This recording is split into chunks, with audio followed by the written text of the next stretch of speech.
eu sou Renata Palmier. Estamos dando início ao programa Grupo Mônaco Cultura e Saúde, que vai ao ar ao vivo todas as terças-feiras, às 15 horas. No nosso bloco de cultura de hoje, vamos falar de teatro infantil. Para isso, trouxemos o professor César Cavalcante. César, muito obrigado pela sua presença aqui no nosso programa. Boa tarde, Renata. Boa tarde, telespectadores. É um prazer. César é produtor cultural e é coordenador também do Grupo Infocus, companhia de teatro, né? Que está fazendo muito sucesso na cidade de Niterói, com vários eventos durante o ano todo, muita programação para 2016 já na agenda, né, César? Estamos planejando bem e estamos indo bem. Tem um bom campo, né? Há quanto tempo que a companhia Infocus já está em cartaz?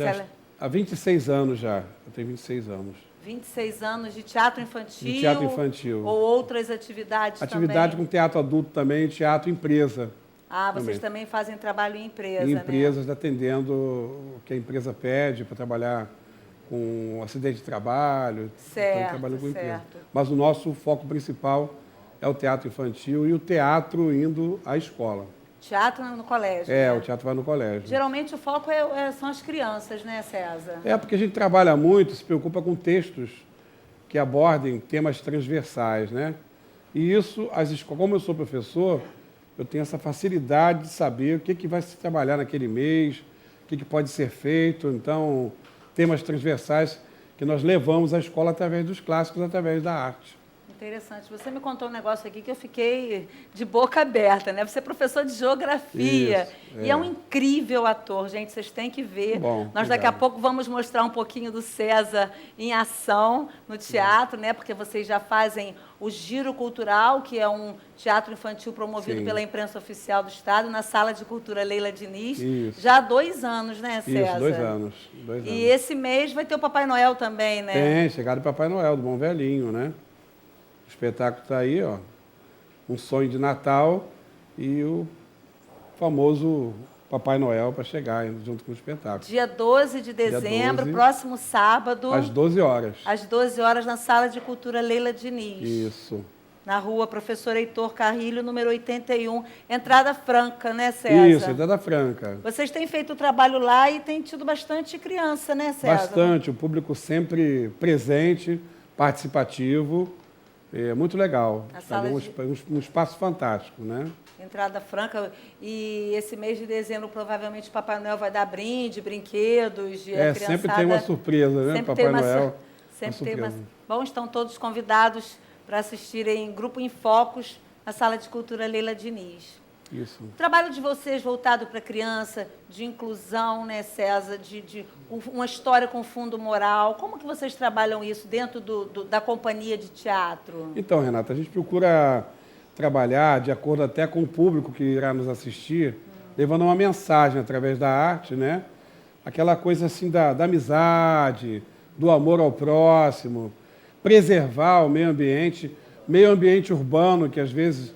Muitas das vezes a gente fala sobre meio ambiente, que é o meio ambiente, de modo geral, floresta, animais selvagens, mas e o meio ambiente, o nosso ambiente urbano, né?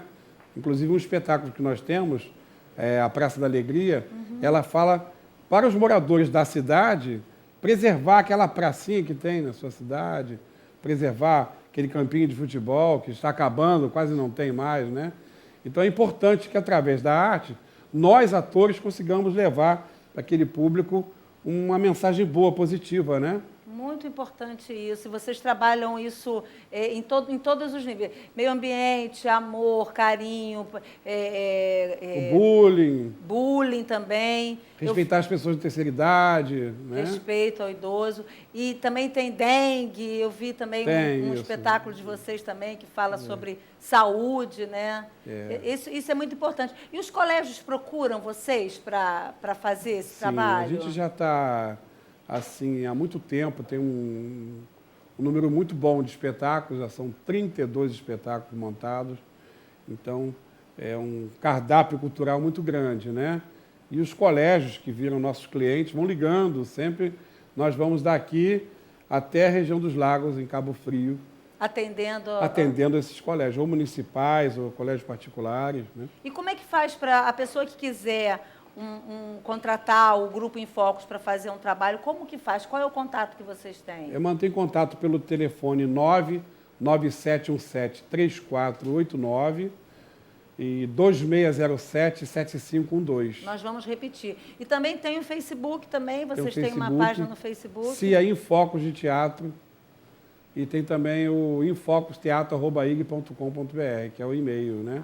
Então a gente vai repetir isso tudo mais para frente no programa. Nós trouxemos umas imagens do Grupo em Focos em Ação no espetáculo na Sala de Cultura Leila Diniz, no Natal do ano passado. Como a gente vai ter dia 12 o Natal, né, um sonho de Natal, a gente trouxe umas imagens para a gente ver sobre o Natal. Dá uma olhadinha.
Essa troca é bacana, né, muito César, legal, com as crianças. Muito bom, muito bom.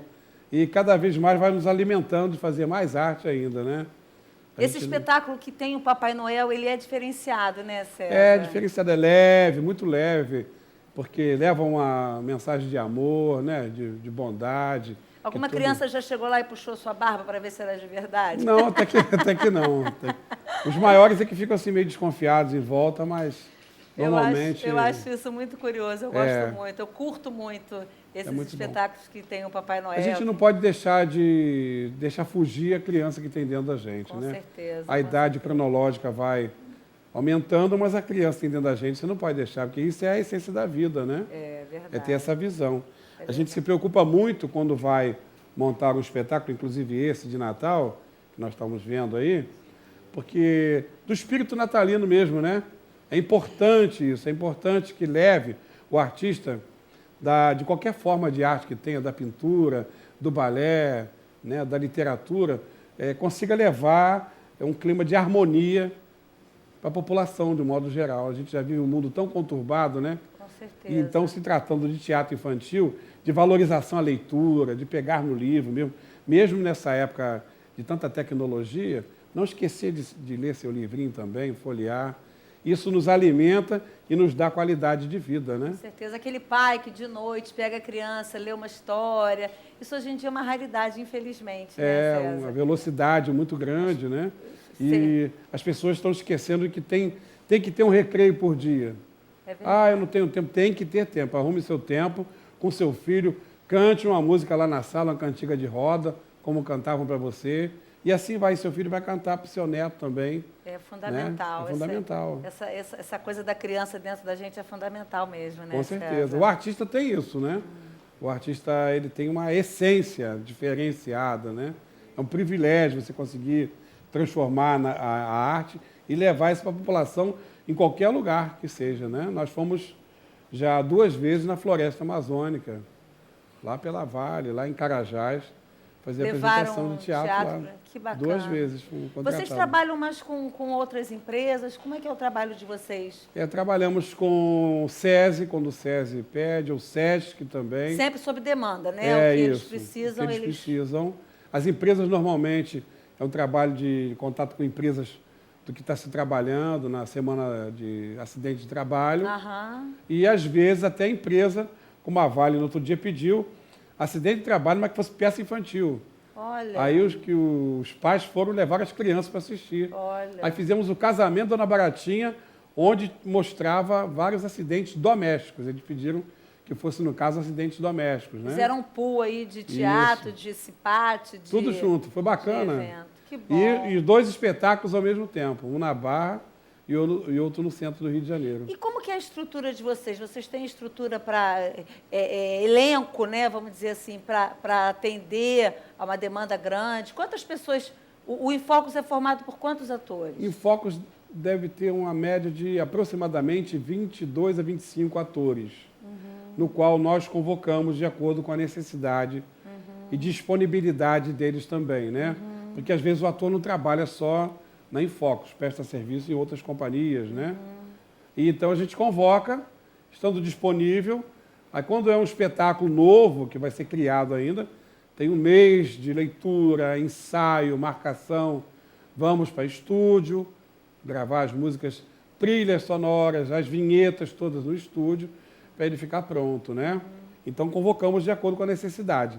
Temos também, assim, se caso for convocado 2 espetáculos ao mesmo tempo, conseguimos fazer 2 espetáculos ao mesmo tempo. Como agora no Natal você falou. Isso mesmo, 2 espetáculos ao mesmo tempo. Não tem como parar.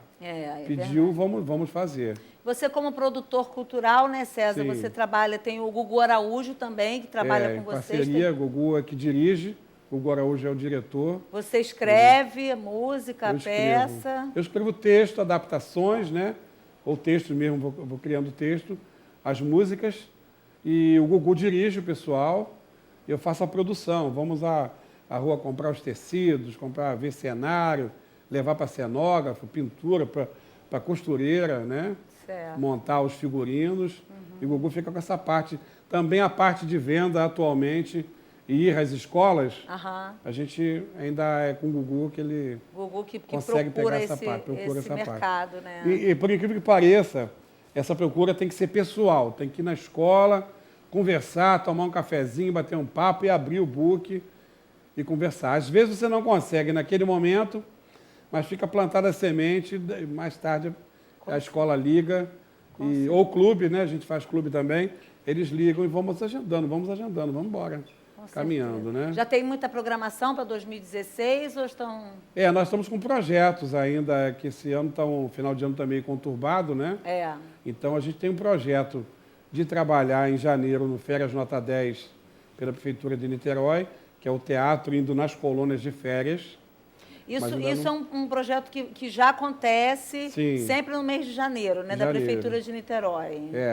Aí estamos aguardando o edital. Vocês vão aos colégios na colônia de férias? É uma colônia de férias em 15 dias. Normalmente é na segunda quinzena de janeiro. E nessa colônia de férias eles têm lá várias atividades recreativas, lúdicas, e inclusive tem mágicos se apresentando, tem companhias de teatro, já tem um ano que não acontece. Deu uma parada. Deu uma parada, né? Estamos aguardando o edital. Mas se Deus quiser, isso vamos reverter, vai acabar. né? Com certeza essa crise não vai atingir o teatro. Pois é, os artistas, Os artistas, com certeza. E o trabalho de vocês, quando vocês veem um ator com potencial, vocês buscam em escolas, em cursos? Eu queria saber, porque pode estar vendo a gente alguma mãe que tem o filho com potencial em arte. O que essa mãe precisa fazer? Entrar em contato conosco, né? Isso acontece muito. Entra em contato conosco. Eu imagino que aconteça Aí, esse tipo lá de na sala de cultura, várias pessoas aparecem Na lá. Leila Diniz. Na sala de cultura Leila Diniz. Várias pessoas aparecem, depois deixa o contato, a gente vai mantendo o contato. Certo. A gente faz uma leitura, isso é parte com o Gugu, que é o diretor. Certo. Uma leitura, começa o ator aí assistir a gente para ver como é que é, o nosso tipo de trabalho, que é mambembe, saindo por aí, indo nas escolas. Vocês fazem apresentações em praças, em clubes, então não precisa ter uma coxia, um camarim, né? Vocês fazem um belo trabalho nesse tipo de a gente tem assim espaço. A montagem, quando é para teatro mesmo, ficar um mês, nós temos um cenário grande, telões, todos os adereços. E quando é para o teatro na escola, O cenário é menor, é o mesmo desenho, os adereços são os mesmos, a trilha sonora e o tempo de duração é o mesmo. A gente consegue contemplar de acordo com o tamanho. Tanto que nós perguntamos, às vezes, quando é uma escola longe que a gente não conhece, como é que é? Vai ser no ginásio? Tem local para aprender? Tem um anfiteatro? Né? Tem um cine-teatro? Aí levamos as várias opções. Chegamos lá com a Kombi, vai tirando da Kombi o que bota essa árvore para lá, bota essa para cá, bota um telão, bota uma telinha. E é tudo muito improvisado, né? E vai montando. Quando você vê que é isso, tinha isso tudo dentro do carro, mais atores. Como é que saiu tanta coisa de dentro dessa carro. Kombi, né? Porque faz volume, não faz nem peso, é só volume mesmo, Entendi. né? Espumas, né? É fácil de trabalhar com tecidos. Tem que ter muita criatividade também, né, César? A cabeça de artista é uma cabeça que vai funcionando, sempre fora do normal, né? Ô César, como que é o retorno financeiro, já que vocês não trabalham, vocês são vocês, né? Vocês não têm um patrocinador por trás do trabalho de vocês. Como que é esse retorno financeiro? O retorno financeiro, você tem que ter muita persistência, né? Esse retorno financeiro ao longo do ano, a longo prazo, ele é bom, não é ruim, mas tem que ter a persistência. Às vezes eu vejo colegas meus que têm outras companhias acabam não tendo persistência, tem que insistir, tem que suar, para você poder ter um retorno, né? Afinal de contas, há quantos anos você está nessa estrada, César? Eu estou há 43 anos. 43 anos, 43 vida. anos. Comecei com o Teatro Leopoldo Frois, antigo Leopoldo Frois, que virou Alvorada, depois virou Leopoldo Frois de novo. Era, assim, uma coisa fantástica. Eu morava ali perto, no centro de Niterói. Tinha Eduardo Roger, Dudu, Amaro Fabiano, Fabiana Brasil, era da mesma equipe nossa, né? Depois cada um seguiu o seu caminho. Trabalhei muito tempo como ator, não tinha noção de produção. Depois eu tomei essa iniciativa de produzir mesmo. É comum isso, o ator virar produtor? Às vezes sim, às vezes até por necessidade mesmo, né? Você fica isolado, vou produzir. Você acaba fazendo. E é muito difícil produzir, assim, principalmente nos últimos 5 anos, e tem incentivo, porque está tudo muito difícil, né? Você vai com a cara e a coragem mesmo. Vai reciclando cenários, vai buscando ideias, né? Na rua, você está na rua, você para no sinal, tem um negócio no poste assim, e aquilo ali serve para ser a cerquinha da cigarra e a formiga. Dá uma ré aí, bota dentro do carro. São assim, dois minutos aquilo entra no carro. Quando você vai ver no teatro, você não diz, quem está assistindo não sabe que aquilo foi reciclado. Eu lembro uma vez que você me mostrou uma cadeira. O Trono do Rei, não foi, César? Que você falou, Renata, essa cadeira estava no lixo, nós pegamos. Literalmente no lixo, perto de uma caçamba de lixo. E virou um trono do rei, né? Dá uma lixada, joga um dourado. Que incrível, passa um brilho, vamos embora. Eu achei isso. É criatividade de artista mesmo, né? A gente parece que pensa além, não pensa só aquilo que está ali. Aquilo que está ali não é. Aquilo vai ser transformado. O lúdico está sempre trabalhando. Está sempre trabalhando, aí, né? 24 horas, né? Que incrível. E eu fico muito preocupado, assim, com essa velocidade que o mundo está passando, a globalização, e a criança está ficando muito madura antes do tempo dela, da criança. Então, os pais devem se preocupar, né, em cada coisa no seu lugar. A criança naquela faixa, para chegar pré-adolescente, o adolescente e o adulto. Tem uma faixa, não é? Passar por todas as fases, curtir todas as fases. É tudo muito rápido, né? Verdade. Então, a minha preocupação, principalmente com teatro infantil, eu tenho, por exemplo, o espetáculo A Cigarra e a Formiga, que é um resgate de cantiga de roda. O que a cigarra faz? Ela canta cantiga de roda. Aí, quando chega na escola, a professora normalmente trabalha, né, no primeiro segmento cantiga de roda. Então, é um sucesso. Aí, além disso, a gente se preocupou em fazer um festival da canção na floresta naquele momento, que a criança vem cantar também. Aí coloca uma peruca nela, um chapeuzinho, e eles cantam.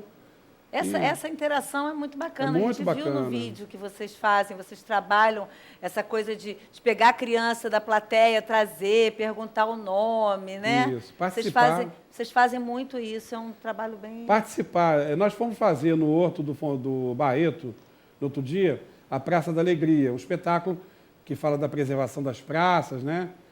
Aí, do nada, nós começamos a cantar uma cantiga de roda que tinha uma coreografia. De repente, desceu, todo o anfiteatro desceu. Desceram mais de quase 150 crianças. Nossa. Fizemos uma roda, foi a maior roda que eu já participei. Chego a ficar arrepiado. 150 crianças cantando com a gente. Participando ali. Participando, que nós não esperávamos. Nunca aconteceu isso, né? E você dá continuidade. Com certeza. Aí demos continuidade e acabou. Aí entra a sua veia artística. Cada um para o seu lugar, não sei o quê, uma salva de palmas para todos nós. Aí continuamos o texto, né? Você tem que ter aquele equilíbrio na hora, o que vai, vamos levar. Ou seja, atingimos 100% do que a gente queria. Com certeza, né? com No certeza. final tem sempre um mini debate. A gente às vezes acha que a criança... Um fundo moral ali, tem um fundo né? moral, você pergunta, ela sabe o que ela está assistindo, ela sabe o que é. Né? Não se deve fazer isso, cuidado. Se pegou emprestado, devolve, né? Através das fábulas a gente acaba mostrando a verdade. É muito bom, muito legal isso. Com certeza. Esse trabalho de teatro infantil é muito prazeroso. A gente acompanha lá na Sala Leila Diniz e é muito bom. Eu sou muito feliz em participar desse programa. Muito bom, feliz. muito legal. Vocês promovem cursos de especialização? Porque também a gente tem essa demanda, essa procura. As pessoas perguntam, eu queria fazer um curso de teatro, eles fazem.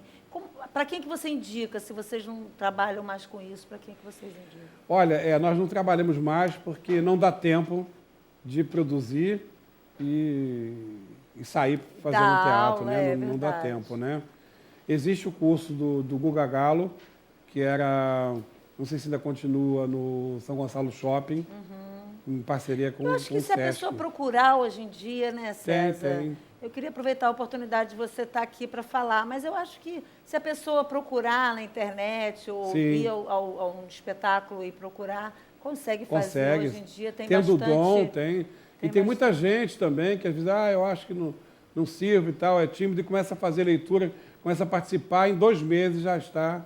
Outra coisa. Inclusive, existem crianças que são indicadas por terapeutas, por psicólogos, para trabalhar o teatro, trabalhar, né, o corpo, né? Existe todo esse trabalho para poder ficar também. mais extrovertido, né? Exato, Se comunicar, que afinal de contas a vida em sociedade é comunicação. E você tem exemplo, você conheceu crianças assim, que eram tímidas e hoje são... Sim, já. Já trabalha... Já. Isso é fato, né? E às vezes você chega com a pessoa no camarim... cortar aquele, não, agora não é mais você, é personagem, bota essa roupa. Não, mas eu não, vai fazer assim, você é personagem, se concentra, vamos fazer. O grupo todo, acaba ajudando o outro, né? Que bacana. Falando em camarim, a gente já passou de 1000 figurinos já. Que Temos mais de 1000 roupas já. É roupa para tudo quanto é lado. Parabéns, César. Obrigado. Fico mais um muito barracão feliz. Grande, né? Um depósito muito grande de cenário. Eu fico muito feliz pelo sucesso de vocês, porque eu acompanho o trabalho de vocês há bastante tempo. Que bom, obrigado. Queria que você contasse agora para a gente a programação até o final do ano, né? Eu sei que tem muito Papai Noel, tem aí a Sala Leila Diniz, tem outros espaços também que vocês estarão. Conta para a gente o dia, o horário aí. Você tem de cabeça isso? Mais ou menos. Então, no dia 12, né, agora, o sábado. Dia 12, na Sala de Cultura Leila Diniz. Um sonho de Natal, com a chegada do Papai Noel.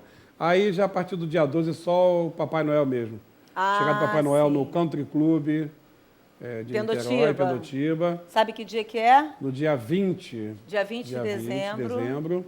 A partir de 2 horas da tarde. Chegada do Papai Noel também no Rio Cricket, também. Rio Cricket. No dia 20. Aí aquilo que eu falei, ao mesmo tempo, Papai Noel está em 2 lugares. Papai Noel no Country Club, Papai Noel no Rio Cricket. Rio Cricket de manhã. Muito trabalho, que coisa boa. meio-dia, mais ou menos, né? E na noite de Natal também, Papai Noel chegando nas residências. Ai, que legal. Vocês também fazem esse trabalho Trabalho já há muitos anos já. Que bacana, César. Papai Noel vai de trenó aí, via para cima e para baixo, até 1h da manhã. Muita saúde para as renas, né? Isso, é verdade. César, muito obrigado pela sua presença aqui, seu tempo aí de ensaio aqui conosco. Muito obrigado, foi um prazer. O espaço está aberto para o Grupo em Focos, quando vocês precisarem vir aqui bater um papinho com a gente, divulgar alguma peça, algum projeto novo. Tá bom? Obrigado pela oportunidade. Quem quiser manter contato com a gente, é 99717-3489, 2607-7512. Se é em Focos de Teatro. Muito obrigada. Obrigado. Terminamos aqui o nosso bloco de cultura do Grupo Mônaco. Fiquem agora com a Elizabeth do Vale. Muito obrigada.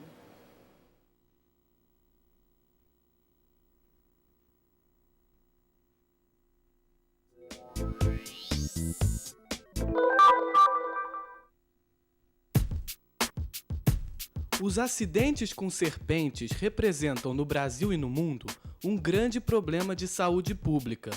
Pensando nisso, o Lavenotoxi, Laboratório de Venenos e Toxinas de Animais e Avaliação de Inibidores, ligado ao Instituto de Biologia da UF, desenvolve uma pesquisa que estuda o potencial antiofídico de produtos naturais. Nosso principal objetivo é investigar a propriedade de moléculas obtidas de produtos naturais, como plantas, algas e esponjas marinhas, a capacidade dessas moléculas em neutralizar algumas atividades biológicas de algumas serpentes brasileiras.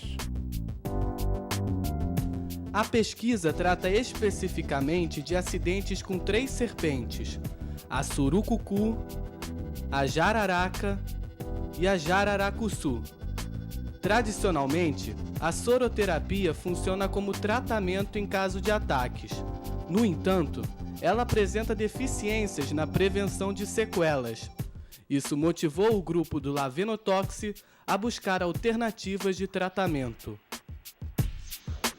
O meu projeto de pesquisa está relacionado com a ação neutralizante de extratos vegetais, então trabalho com plantas, neutralizando a ação dos venenos de serpentes, a surucucu, a jararaca e jararacuçu. Os meus extratos são fornecidos pela professora Selma Paiva, daqui da Botânica, aqui da UF, e também pelo professor Leandro Rocha, da Faculdade de Farmácia. E, além disso, a gente também está trabalhando com barbatimão e chapéu de couro, que são extratos comprados em farmácias de produtos naturais. No nosso trabalho, nós avaliamos a capacidade de diferentes espécies de esponjas marinhas em neutralizar determinadas atividades causadas pelos venenos de jararaca, jararacuçu e surucucu.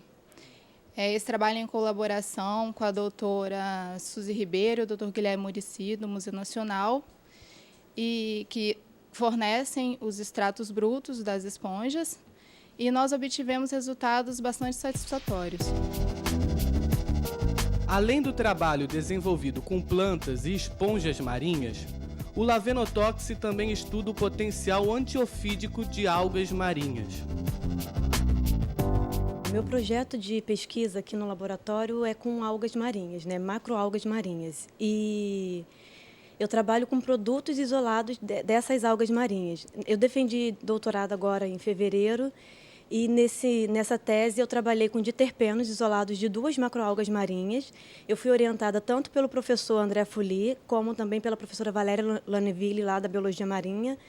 O trabalho foi desenvolvido lá no laboratório de algas marinhas e aqui também no Lavenotoxi. E durante a tese nós percebemos que tem diterpenos dessas macroalgas com atividades antiofídicas, que inibiram algumas atividades biológicas do veneno de jararaca e de surucucu. Agora nós estamos trabalhando com moléculas isoladas de macroalgas vermelhas, Plocamium brasiliensis, e quem está desenvolvendo esse trabalho junto comigo é uma aluna de iniciação, que é a Geisiane Alves, e estamos também tendo resultados bem satisfatórios. Eu trabalho com polissacarídeos e derivados de algas marinhas, gentilmente cedidos pelo professor e professora Maria Eugênia e o professor Miguel, lá da Universidade Federal do Paraná. O grande foco do meu trabalho, o diferencial, é inibir os efeitos locais do veneno de serpente jararaca, jararacuçu e surucucu, onde nós já conseguimos simular um possível tratamento e uma possível prevenção local. Os resultados obtidos pelo estudo têm confirmado as expectativas dos pesquisadores do Lavenotoxi. Os resultados apontam que, seja a planta ou seja esses organismos marinhos, são capazes de neutralizar as principais atividades do veneno que são responsáveis por essas morbidades, essas sequelas, amputações e etc.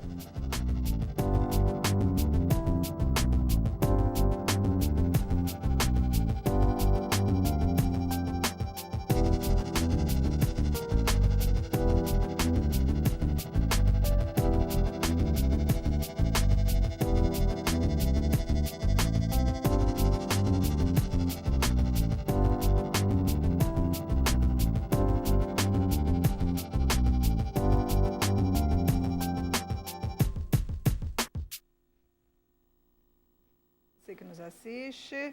Estamos aqui com mais uma programação. Bené. Boa tarde, meus queridos telespectadores. Obrigado por estar conosco. Nosso convidado hoje é o meu querido Arlindo Fiorentin. Vem falar sobre um assunto que a gente gosta muito e que a gente quer saber muito mais sobre ele. Sim, né? E num momento difícil que esse país está vivendo, pois acredito que precisamos muito disso. Muito. Meditação. Fiorentin, vamos dar a largada perguntando a você sobre uma conceituação sobre meditação. Primeiramente, é sempre uma satisfação contribuir com o seu programa, tá? A gente te agradece muito, porque você é um parceiro ali que, olha, muito legal. Quando eu posso, eu colaboro. Porque às vezes as atividades profissionais, né? Eu sei que você é muito ocupado e por isso é que eu não solicito mais vezes. Tá bem. Então, a palavra meditação, ou a mesma prática, está muito em voga, né? A imprensa tem noticiado pesquisas, enfim, estatísticas sobre isso. Mas nem todas as pessoas entendem exatamente o que é a meditação. O que significa isso? Como é que se pratica a meditação? Então, vamos começar pelo seguinte. Meditar vem do latim meditare. Significa pensar. Pensar, refletir, conjecturar, analisar. Isso que está no dicionário. Claro. Então, um filósofo é um pensador. Ele usa muito o intelecto. Mas esse conceito de meditação, como nós abordamos, que é aquietar a mente, quer dizer, um sentido oposto, e que o mais apropriado seria falar em contemplar. Por exemplo, eu contemplo um pôr do sol. Eu não vou analisar, julgar, eu simplesmente aprecio, como uma criança aprecia. Daí vem, então, meditação, que é, no sentido ocidental, que é pensar profundamente, refletir profundamente sobre alguma coisa. Esse é o conceito ocidental.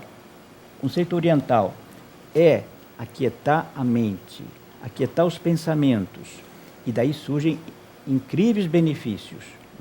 Mas eu repito, a melhor palavra seria contemplação e não meditação. Porque às vezes eu chego lá, digo, vamos fazer uma meditação. Aí eu pergunto, como é que foi? Aí eu fiquei pensando sobre a respiração, sobre meus pulmões, eu fiquei analisando aqui o negócio, como é que funciona. Porque ele tem em mente essa ideia de pensar, de refletir. Né? Infelizmente foi uma palavra mal escolhida para representar a prática oriental, que é de aquietar a mente. Claro. E, em princípio, leva a quê? A abstração dos sentidos. Você se desconectar do ambiente, do mundo, e se introverter. Ou seja, entrar no estado de imersão. Onde, então, surge um estado de unidade, conforme a gente estava conversando lá fora, né? De sintonia integração. Plena.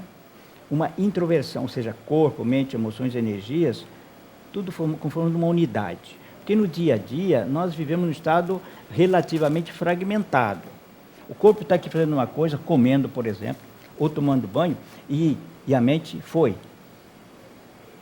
A emoção já está ligada com outro assunto. Fiorentin, eu estou pensando aqui na criança dentro do ventre materno, que a gente chama esse estado de estado paradisíaco.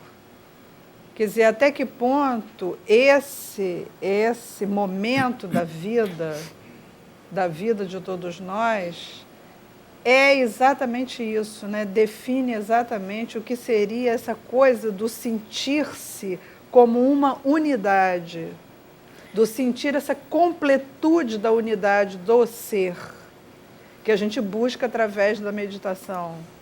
Isso se estende alguns anos após o nascimento. A criança pequena, até os 4, 5 anos, ela tem a sua mente em estado natural, de quietude, de harmonia, de tranquilidade. Ela não sabe ainda raciocinar, julgar, comparar, pensar. Né? Ela percebe as coisas, aprende, mas leva um tempo para desenvolver o raciocínio. Então, esse estado natural. Então, um objetivo é voltar a esse estado de mente natural. de consciência plena. Mas você colocou aí esse parâmetro de 4, 5 anos. A meu ver, eu acho que 4, 5 anos a criança já está muito agitada.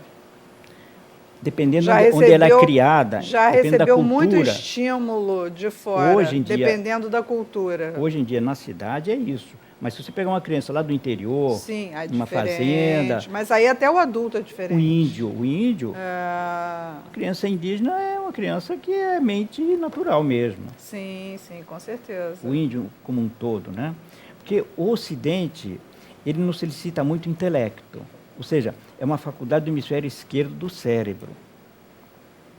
Temos aí a mente tagarela, que não para. É um enxame de pensamentos. Parece que virou um vício, né?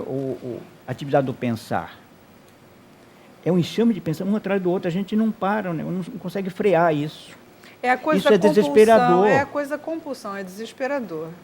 E é por isso que as pessoas acabam tendo que buscar um lugar onde elas possam se esvaziar para poder buscar esse meditar? É por isso?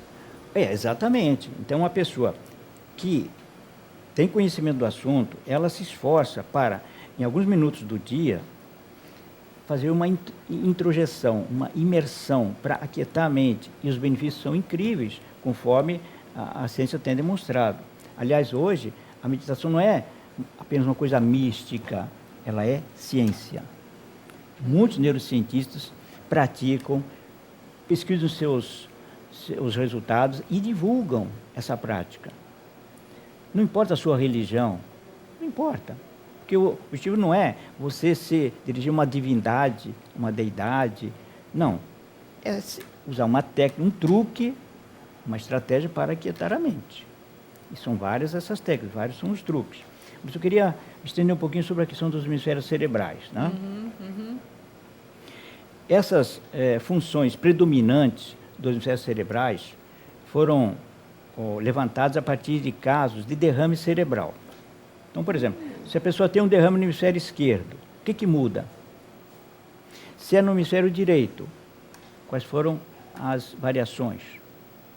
Então, exemplifica um pouquinho para a gente. Então, por exemplo, uma neurocientista chamada Jill Taylor, dos Estados Unidos, ela teve um derrame no hemisfério esquerdo do cérebro. Perdeu a fala, não conseguia mais ler, não conseguia mais falar, não conseguia mais raciocinar. Mas ela percebeu que aumentou muito a sua percepção e que ela não se achava mais separada de nada. Ela estava integrada com tudo. Era uma coisa só. Não era eu e o mundo. Era tudo misturado. Ou seja, uma hiperconsciência, e que ela chamou de nirvana, que é o satori, que é o samadhi, que é a iluminação. Por quê? A tagarelice do hemisfério esquerdo desapareceu. Então a meditação visa parar a tagarelice do hemisfério esquerdo, do intelecto, que é onde prepondera o raciocínio, a análise, o julgamento, para que a mente criativa, intuitiva do hemisfério direito se apresente, se desenvolva. O hemisfério esquerdo está ligado com a materialidade. É o dia a dia, é o fazer, o que eu vou comprar, o que tem que fazer. É necessário. E o hemisfério direito, ele está conectado com o mais sutil, com o mais espiritual. Intuitivo, instintivo. Então, a sociedade nos exige muito o hemisfério esquerdo. Claro. Dentro do curso acadêmico, é esquerda, é pensar, refletir, é teste, é... Decoreba. Direito. Então, a meditação dá essa chance. Então, durante a meditação, às vezes você tem... descobre respostas. Você tem uma intuição, aparece a criatividade. Então, sugiro o seguinte: medite com um caderninho do seu lado. Pintou algo muito interessante, anote. Se apareceu algo interessante e você diz assim, não posso esquecer, não posso esquecer, não posso esquecer, atrapalha a prática. Atrapalhou.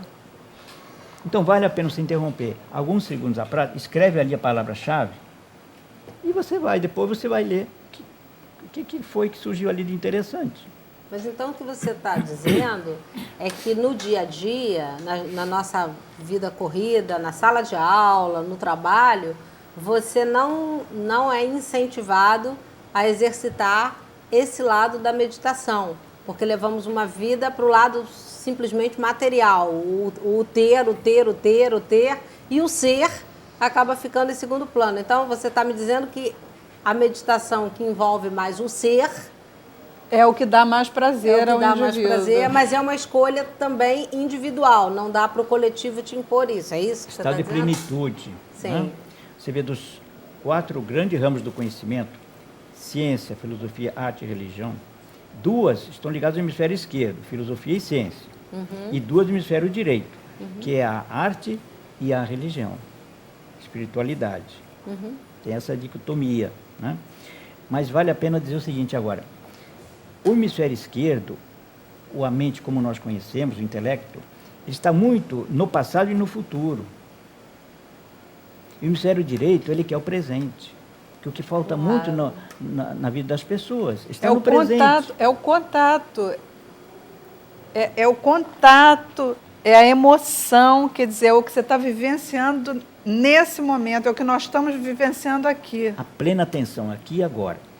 Quer dizer, será que você, nesse momento, está aqui mesmo, ou está passando pela sua cabeça isso, aquilo outro, que interfere nesse seu momento de estar aqui? Será que eu, nesse momento, estou... Realmente. Por isso que eu não gosto de fazer pauta, você às vezes diz para mim, Beth, aqui, gente. Não, é legal, não tem pauta. Não tem pauta. Não tem pauta. Não tem pauta, porque eu prefiro essa coisa do momento, o que acontece também, no momento. Também, claro. Eu adoro curtir o momento, mas eu já tenho, de certa forma, todo um treinamento para isso, porque eu trabalho ouvindo. Então, nós temos 2 formas práticas para tornar a mente mais tranquila, né? Porque a mente pode curar ou matar, dependendo do uso que você faça dela. Existem provas disso. Né? Então, vale a pena salientar o seguinte, que nós temos 2 formas para quietar a mente. Uma é a meditação em si, você tem que ficar sentado, né? Não pode ser deitado, não pode ser de pé, usa uma estratégia, sobre as quais podemos falar daqui a pouco, e o dia a dia, onde você está. Por exemplo, estou num consultório. O que significa estar no aqui e agora? Estar atento ao que se passa naquele ambiente, através dos meus sentidos, visão, audição, tato, olfato. Estou no aqui e agora. Isso gera uma tranquilidade, uma paz incrível.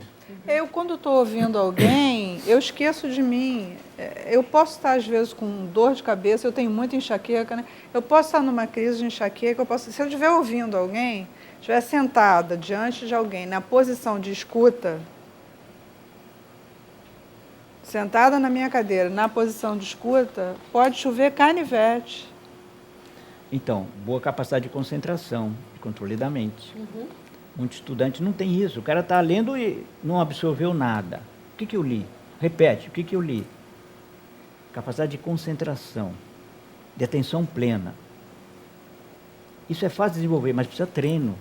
Tem uma palavrinha que eu gosto muito, e nós estamos chegando perto do Natal, e eu sempre falo alguma coisa a respeito do nosso grande mestre, que eu continuo dizendo, olha, vai lá nas Sagradas Escrituras, que tudo já está dito, não é não? Verdade. Uma palavrinha chamada comunhão.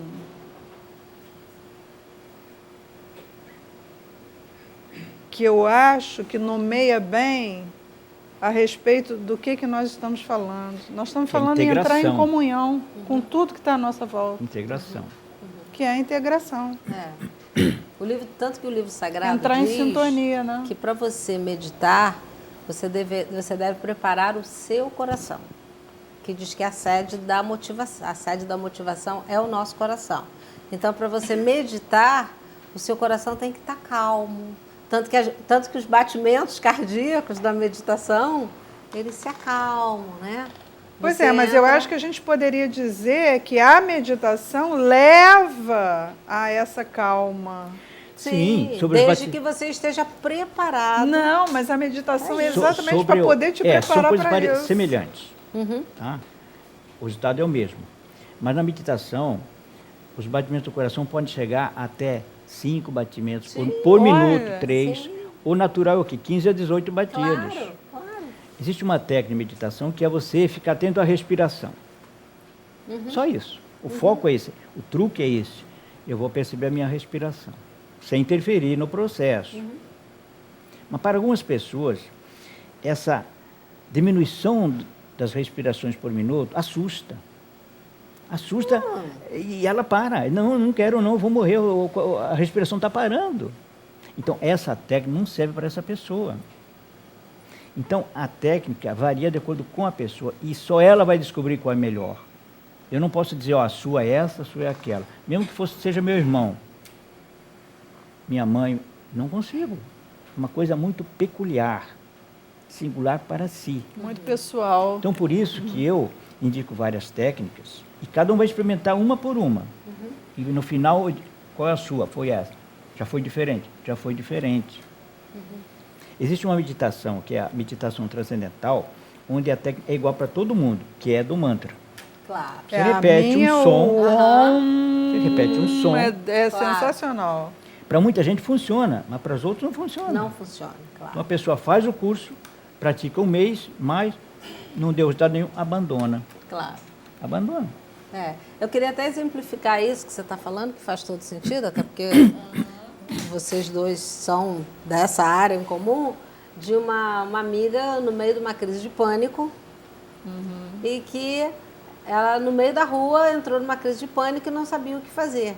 E aí a filha liga para a médica e a médica diz, leva ela para um canto, senta, vamos respirar, vamos pensar numa coisa, vamos transportar essa mente para um lugar tranquilo para que essa crise passe. Mudou o foco. Difícil, mas o difícil é justamente quando a pessoa já está no pânico, ela conseguir respirar e conseguir fazer isso, porque aí ela já entrou no pânico. Sim, mas se tiver... Normalmente ela já não consegue fazer. Mas o que deu para sentir é que um profissional médico, que não era psicólogo, sabedor de que a meditação poderia ajudá-la nesse momento, conseguiu fazer com que a filha a levasse para esse jardim e ela se transportou e ficou falando coisas boas. É uma forma de meditação? Olha, o interessante é você poder fazer para não entrar no pânico, não entrar nem na crise. Na UFRJ existe um laboratório de pânico e respiração. Claro, sim, conheço então, muito. através da respiração, Aham. pode amenizar o estado de pânico e até da ansiedade. Claro. Existe um vínculo muito estreito entre estados psíquicos e respiração. Por exemplo, a ansiedade pode acelerar a respiração da pessoa. E muito. Através da respiração, eu posso eliminar a ansiedade. Não acelera só a respiração, Caminho mas de acelera mão dupla. batimento cardíaco, às vezes provoca arritmia cardíaca, uma série de coisas. Então, vale a pena cada um investir na questão da meditação pelas seguintes razões. Primeiro, uma coisa muito agradável. Só tem efeito positivo. Só. E pode virar até um vício muito saudável. E a mudança vem de dentro para fora com zero de esforço praticamente. Em vez de cansar, você descansa. Olha, eu não conheço nada até agora na minha vida tão simples e que promova tantos resultados quanto a meditação. Resultados em todas as áreas possíveis, na meditação, no equilíbrio psíquico, na concentração, nos relacionamentos, na produtividade no trabalho. Existem empresas que enfatizam aos funcionários, né, incentivam a praticar meditação porque ela vai ter lucro. O camarada fica mais gratificado com o que está fazendo, passa a gostar mais do que faz, vai se dar mais com os companheiros superiores ou colegas. Não precisa fazer isso. Vai faltar menos, não precisa nem fazer que isso. vai adoecer menos. Entendi. É lucro. É lucro. Você podia falar para a gente se há necessidade para o nosso telespectador, que talvez esteja assim, puxa, eu estou gostando tanto, o programa hoje está muito calmo, está muito zen. Como é que eu faço para meditar na minha casa? Olha, como eu disse, né, eu posso sugerir uma técnica aqui. Sim. Tá? A pessoa vai experimentar. Pode ser que funcione ou não. Ó, Então, por favor. o ambiente é importante. Não vai ficar lá na cozinha, onde todo mundo está comendo e tal. Nem na sala de televisão. Melhora o seu quarto. Falou em comida aqui, alguém até riu. Não precisa ser muito especial, não, mas o ambiente pode ajudar. Eu, quando comecei a prática da meditação transcendental, eu ia para o Rio, trabalhava lá de barca. Então, fazia a meditação na barca. Olha. Ida e volta. 20 minutos e 20 minutos, que é o padrão ocidental. Entendi. Então, o ambiente. A posição, sempre sentado. Melhor uma mão sobre a outra. Claro, olhos fechados. E passividade. Ou seja, não ficar ansioso por expectativas de resultados positivos. Você vai ser igual de ontem, que foi fantástica. Isso gera uma tensão. Não importa o que vai acontecer, eu me entrego. Eu sei que pensamentos virão. Não importa. Quando eu lembrar que estou pensando, eu volto ao truque, à estratégia. E aí o truque escolhido, digamos, a respiração. Não é uma ferramenta que você tem que carregar, não é uma coisa que você tem que comprar. Claro. Ela está aqui. Aliás, mas o que eu fico pensando, Fiorentina, é o seguinte, olha só, a meditação é um pouco parecida em alguns... tem algumas semelhanças com o transe hipnótico no seguinte sentido. A partir do momento que você vai fazendo, cada vez você faz com mais facilidade e faz em qualquer lugar. Eu, por exemplo, hoje, eu faço no trânsito, no engarrafamento. Às vezes está uma loucura o trânsito, aí eu não preciso fechar os olhos para fazer, porque no trânsito não vou fazer isso. Em casa eu faço de olhos fechados. Mas dá para fazer com os olhos abertos perfeitamente. Com o treino. E dá para você fazer em situações estressantes justamente para te acalmar naquele momento. Para você não entrar naquele convite para ficar estressado. Você consegue se adaptar às situações. Pode evitar na praia, num bosque, entendeu? Tem gente ali que já está até com sono. Vai do Rio de ônibus, vai fazendo a meditação. Entendi. Mas eu preciso terminar a sua viagem da barca. Você começou a sua meditação na barca. Eu estava explicando aqui a questão dos passos para a meditação, né? O ambiente, a posição, a passividade necessária e o truque. Então, eu falei da respiração. Claro. Você simplesmente, a pessoa deve sentar-se, fechar os olhos e ficar um espectador passivo da sua respiração. Evitar interferir. Então, a mente está tranquila, porque não está pensando, não está comparando nada, simplesmente percebe. É um percebimento. Puro e simples. Aí pensamentos virão. Se deu conta? Volta à respiração, a percebê-la, tranquila. E cada vez ela se tranquiliza mais. E insiste nisso. Agora, a meditação vai ter os resultados propalados pela mídia se ela for praticada todos os dias. Entendi. E ao término da sua viagem Rio-Niterói, acabei de atravessar a barca, qual é a sensação na hora do desembarque? Aquela loucura, todo mundo, que aquilo ali parece uma vida de gado, né? O efeito era melhor percebido no final do dia, quer dizer, na volta. Porque eu já tinha trabalhado o dia todo, né? E à noite eu ia estudar, até às vezes 11 da noite. Então ali eu recobrava as energias, as forças. Parecia que eu tinha tirado uma boa soneca. Olha. Mais lúcido, mais tranquilo, mais compenetrado, mais vitalidade física. É uma coisa que vem natural. Agora, por quê? Porque o excesso de pensamentos leva a um gasto enorme de energia. Cada pensamento é uma energia que se gasta. Então, você neutraliza ou diminui os pensamentos e muita energia é economizada. E ela vai, então, ser canalizada para o que for necessário. Recuperação orgânica, tranquilização do sistema nervoso. A natureza cumpre maravilhas, promove milagres, se dermos a ela uma chance, uma oportunidade. E a meditação é essa oportunidade. É incrível como as coisas mudam. Às vezes, em 20 minutos, você vê a diferença. Pô, caramba, eu vim aqui estressado, cansado, agora eu estou leve, estou flutuando. É incrível. A pessoa só vai acreditar se ela fizer. Então vamos convidar os nossos telespectadores a fazer essa experimentação. E como como o Fiorentin disse, não precisa ir para nenhum lugar especial, pode ser na sua casa, você no seu cantinho, no seu sofá, com aquela sua música suave, esvazia seus pensamentos. Permita-se. Olha, eu já meditei até em banheiro.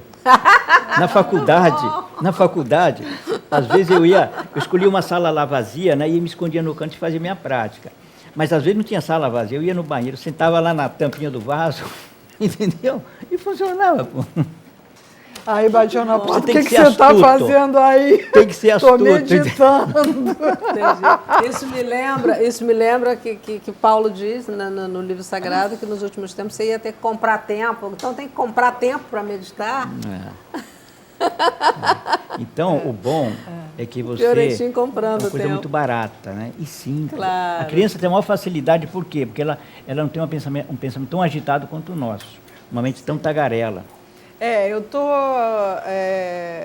Está me remetendo aqui isso à seguinte definição, Fiorentin, que ser tem tudo a ver com expandir-se. Né? Do momento que você expande o seu ser, a gente poderia dizer que expandir o ser é igual a prazer. E a constricção, que é justamente a tensão, faz com que você crie esse movimento, né? Que é o que o estresse provoca, a estimulação excessiva provoca, que promove uma constricção que a gente diz que é igual a angústia. Então, quer dizer, o não expandir-se, o ficar estressado, o ficar preso, o ficar... Né? Produz angústia. E a expansão do ser é o que produz realmente o prazer. Isso acontece a partir de uma liberação de tensões e de traumas. Quando se libera isso, você se libera disso, você sente uma liberdade, uma expansão. O que não é senão um sentimento de paz muito grande. Você consegue perceber as coisas de outra maneira. Você vê o mundo de outra maneira. O problema não é o mundo, é como você interage com ele. Claro, lógico. O problema não é a diversidade, é como você interage com ela. Então muda esse foco, essa visão. Eu costumo dizer que você pode fazer uma escolha, né? Você pode implodir ou explodir de prazer, de bem-estar, de alegria, né? Mostrar a plaquinha pra gente. Zeramos, mas eu acho que ficou bem redondinho. Ficou. Né, que a gente aproveitou bastante. Muito obrigada. Espero que os telespectadores aproveitem de alguma maneira, né? Com certeza. Se quiser nos procurar para cursos e treinos, Vamos ficamos deixar à o endereço disposição. para fechar. Rua Miguel de Frias. Rua Miguel de Frias 40, sala 504, né?